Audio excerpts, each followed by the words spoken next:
Terpantas, terkini dan sahih. Bila-bila masa, di mana jua. Berita di jari. Subscribe YouTube Bulletin TV3. Buletin pagi 30 Oktober bersama saya Izrina Amir Hamzah. Antara tajuk utama, lebih 170 kawasan di Gombak dan Ibu Negara alami gangguan bekalan air isu.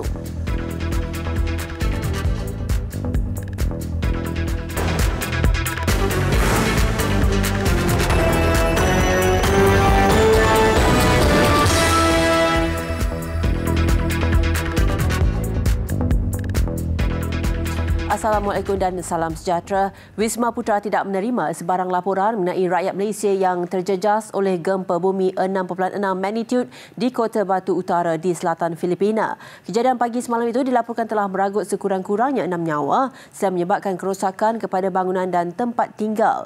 Kementerian Luar menyampaikan ucapan simpati dan takziah kepada pemerintah dan rakyat Filipina, khususnya mereka yang terjejas secara langsung.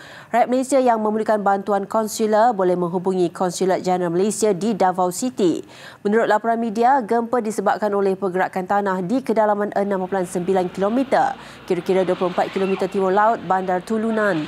Difahamkan kawasan terbabit digegarkan dengan gempa bumi 6.4 magnitude kurang 2 minggu lalu, menyebabkan sekurang-kurangnya 5 maut.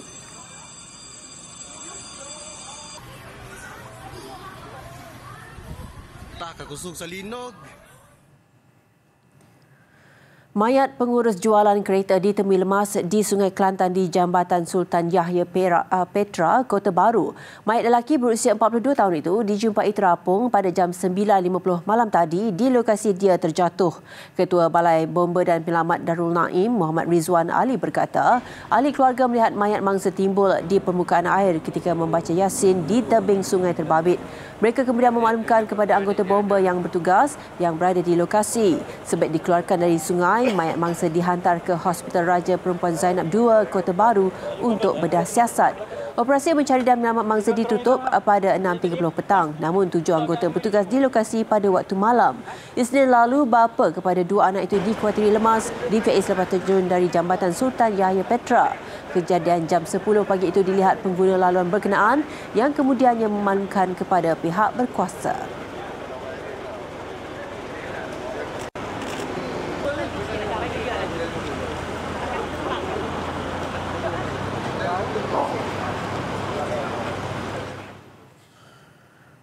Sebanyak 120 kawasan di Gombak dan 57 kawasan di Ibu Negara akan mengalami gangguan bekalan air sementara selama 23 jam bermula jam 9 malam esok.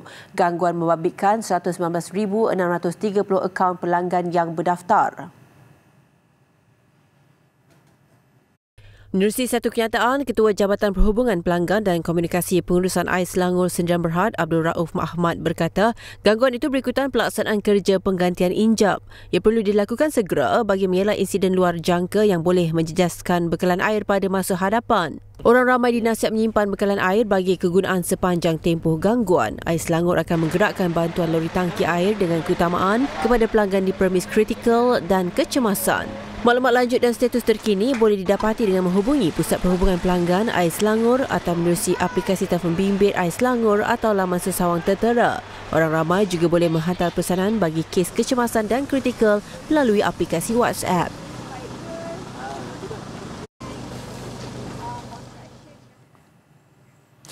Kerajaan Negeri Perak mempertimbangkan untuk memberi bantuan wang tunai atau benih padi kepada pesawah yang terjejas akibat banjir. Pengerusi Jawatan Kuasa Kemudahan Awam, Infrastruktur Pertanian dan Peladangan Negeri, Abdul Yunus Jamhari berkata, 147 hektar sawah padi di Bagan Serai yang diusahakan 117 petani ditenggelami air lebih seminggu. Jelasnya kawasan terlibat baru ditanam padi antara seminggu hingga 3 minggu. Banjir mengakibatkan 117 pesawah dari 7 kampung di Bagan Serai kerugian lebih RM125,000. Kampung terlibat ialah Parit J, Parit Simpang 4, Parit Simpang 5, Parit Ali Mat Keling, Parit Air Hitam, Parit Ali Kalang dan Kampung Matang Merbau. Turut mengalami nasib sama kawasan sawah di Sungai Manik, daerah Hilir Perak. Menurut Abdul Yunus, kejadian itu berpunca daripada hujan lebat berterusan selama beberapa hari dan agensi berkaitan telah menyediakan beberapa pam bergerak bagi mengatasi masalah itu. Beliau ditemui selepas meninjau kawasan sawah padi yang tenggelam di Kampung Matang Merbau. Dari segi jangka panjang tu kita akan melihat semula di segi infrastruktur pengairan, ya. Mungkin kita akan tengok semula di segi keperluan, kesesuaian, dan juga mungkin kita perlu buat penambahbaikan, ya, supaya dapat kita minimalkan, ya, kesan banjir ke atas sawah-sawah banjir. Masalahnya instruktur jalan ni lah. Kalau boleh kita minta pihak kerajaan dan pihak-pihak berkenaan menaikkan tinggi ban ini dalam 3 kaki ke 4 kaki. Itu yang pertama. Yang kedua, kita minta pihak Jabatan Kerajaan maupun Pertanian mengekalkan atau memberi satu pam kekal yang besar, berskala besar tu untuk mengatasi masalah sekiranya air dalam. Di Pari J ni dah saya ingat 5 musim dah. Jadi maksud dia kami terpaksa musim ni kami terpaksa lewat menabur disebabkan benih. Jadi bila lewat air masuk jadi tenggelam. Lagi satu, pertama, sistem saliran di Pari J ni banyak yang nak kena diperbaiki.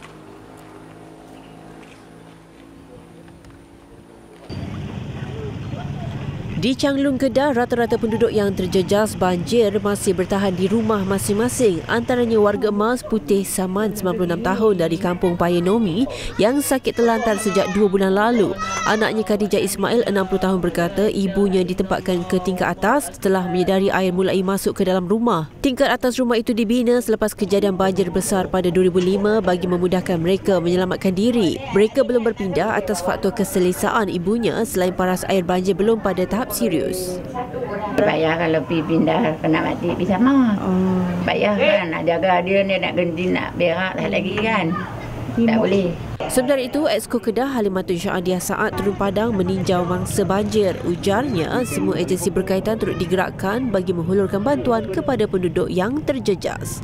Bila kita buka penempatan bilik gerakan, kita dah ada sediakan makanan pagi dan juga makan malam semalam ni. Dan ini juga kita ada masakkan tengah hari untuk kita packing untuk dihantar kepada penduduk-penduduk yang terlibat. Pihaknya turut mengumpul maklumat mangsa bagi memantau situasi semasa dan bantuan yang diperlukan segera.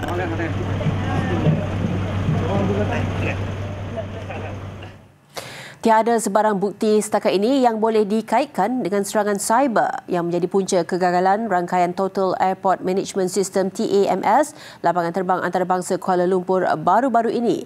Hasil siasatan yang dilakukan Jawatankuasa peringkat Kementerian Pengangkutan mendapati ia disebabkan oleh kegagalan pada rangkaian Swiss Teras dan ketidakupayaan untuk memisahkan rangkaian itu.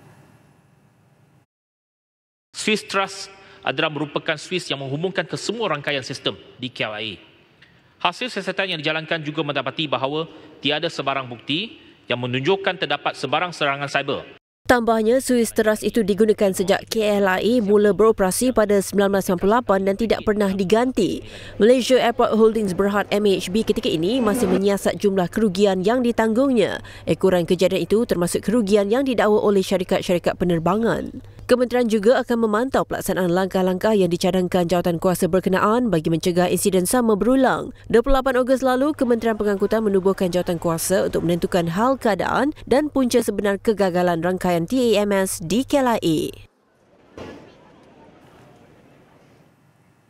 Isu kehilangan 33 muka surat dalam sebuah naskah Al-Quran, syarikat Humaira Publication Sdn Bhd mengesahkan terdapat kesilapan ketika proses penjilidan dan cantuman helaian cetakan naskah Al-Quran terbitannya.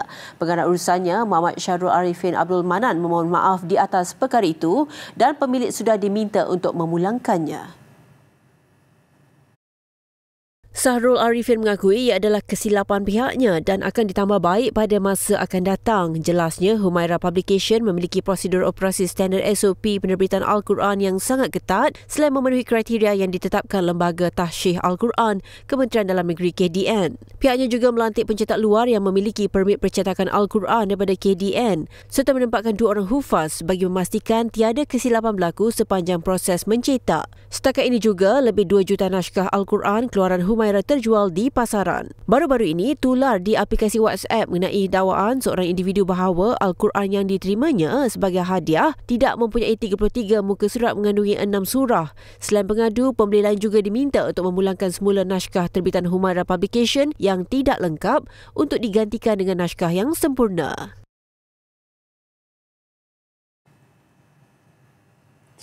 Universiti harus berperanan sebagai pemangkin dan penggalak kepada pencarian ilmu atau digelar sebagai pemetaan bakat akademik dan pembangunan kesarjanaan.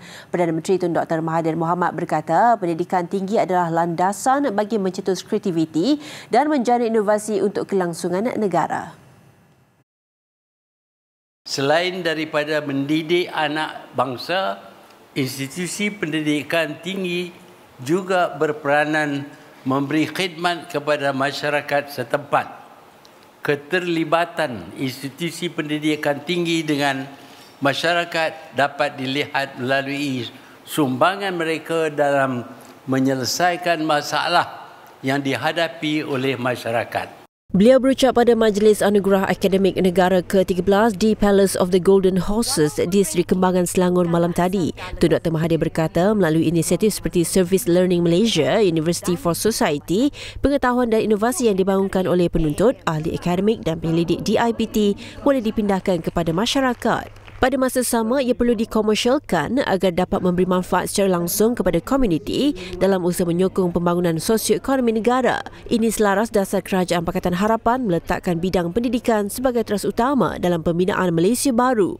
Pada majlis itu, Perdana Menteri turut menyampaikan anugerah Tokoh Akademik Negara 2019 kepada ahli akademik Profesor Emeritus Tan Sri Dr. Zakri Abdul Hamid dari Universiti Kebangsaan Malaysia.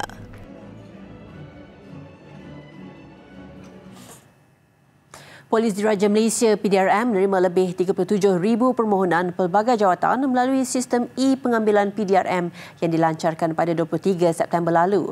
Timbalan Ketua Polis Negara Datuk Mazlan Mansur berkata, pengambilan keanggotaan PDRM itu akan dilakukan bermula tahun depan. Saya suka menyatakan di sini bahawa sungguh pun kita menerima banyak permohonan, lebih kurang 37,000.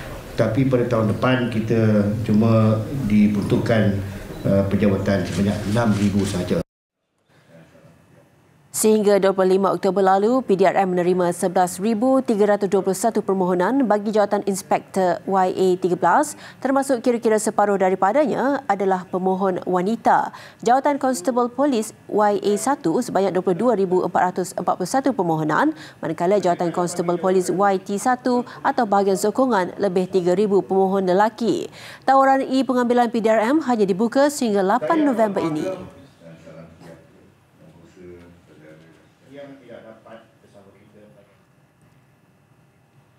Dan Presiden PKR Zuraida Kamaluddin berkata beliau masih menunggu rancangan pertemuannya dengan Presiden Parti Datuk Seri Anwar Ibrahim bagi membincangkan isu khianat dalam parti.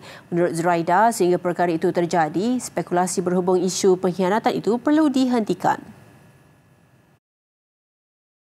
Kita kan dah tak nak touch this issue. No more issue about PM8, no more issue about pengkhianatan. We have to move on and let's start doing our work and start improving our economy and our service to the rakyat, and of course let's move with our dasar kebersihan negara.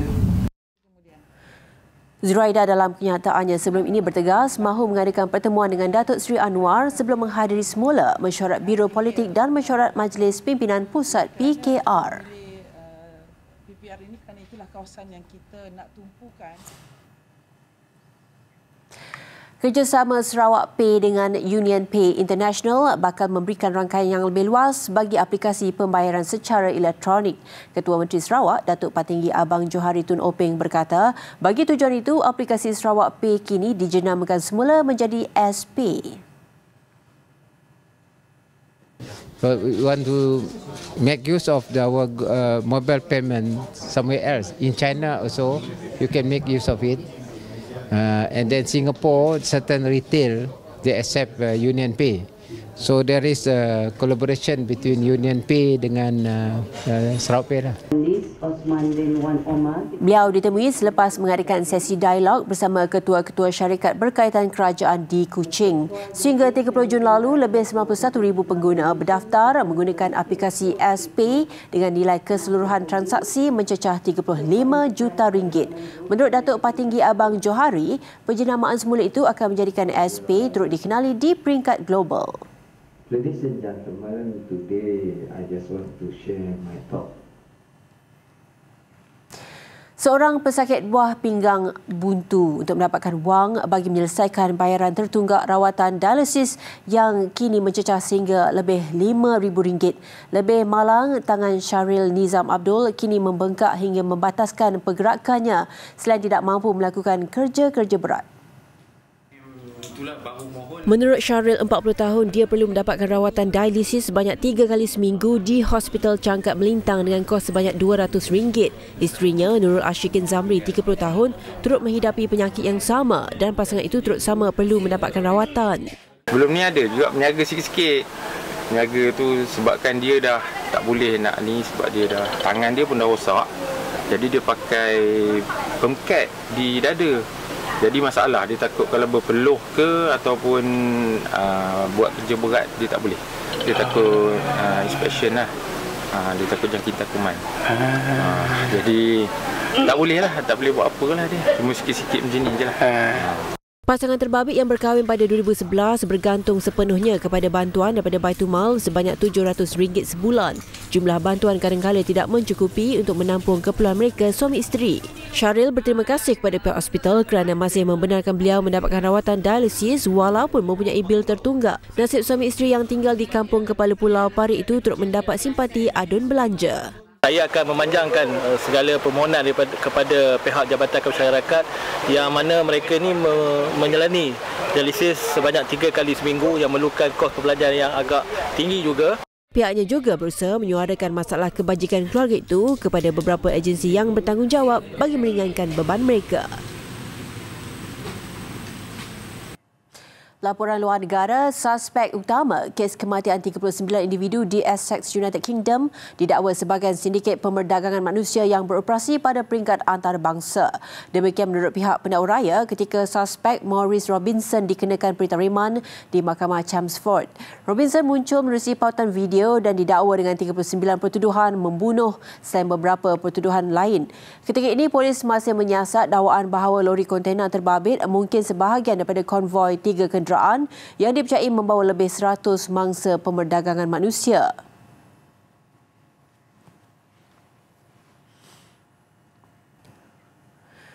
Kerajaan Hong Kong hari ini membatalkan kelayakan aktivis pro-demokrasi terkenal Joshua Wong daripada bertanding pilihan raya tempatan bulan depan. Wong mendakwa berlaku ketidakadilan memandangkan beliau satu-satunya individu yang hilang kelayakan daripada lebih 1,100 calon. Beijing have deprived me of the right to institutional participation permanently. But no matter they lock me up in prison, censor me out from the ballot, my commitment for the democracy movement in Hong Kong will never eroded by Beijing and President Xi. Wong sebelum ini muncul antara tokoh protes payung atau Umbrella Movement pada 2014 ketika usianya 17 tahun. Namun beliau bukan antara individu yang menonjol dalam gelombang tunjuk perasaan terbaru di Hong Kong sejak 5 bulan lalu. Pembatalan kelayakannya untuk bertanding sebagai calon dilihat berpotensi mencetuskan kekacauan.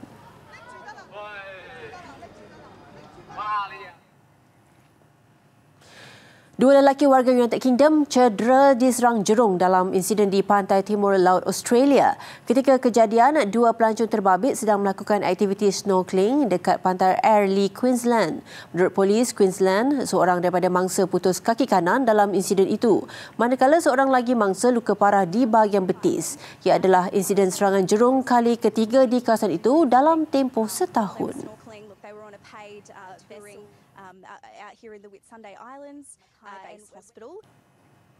Perkembangan Piala Liga Inggeris EFL, 5 pasukan menempati tiket ke suku akhir antaranya Manchester City dan Everton. Keputusan 5 perlawanan pada awal pagi tadi menyaksikan Manchester City menundukkan Southampton 3-1, manakala Everton menyingkirkan Watford 2-0. Selain itu turut ke suku akhir Leicester City, Colchester dan Oxford. Pada aksi City menentang Southampton, 3 gol The Citizens dijaringkan Nicolas Otamendi, manakala Sergio Aguero menyumbang 2 gol. Gol tunggal lawan dijaringkan Jack Stephens.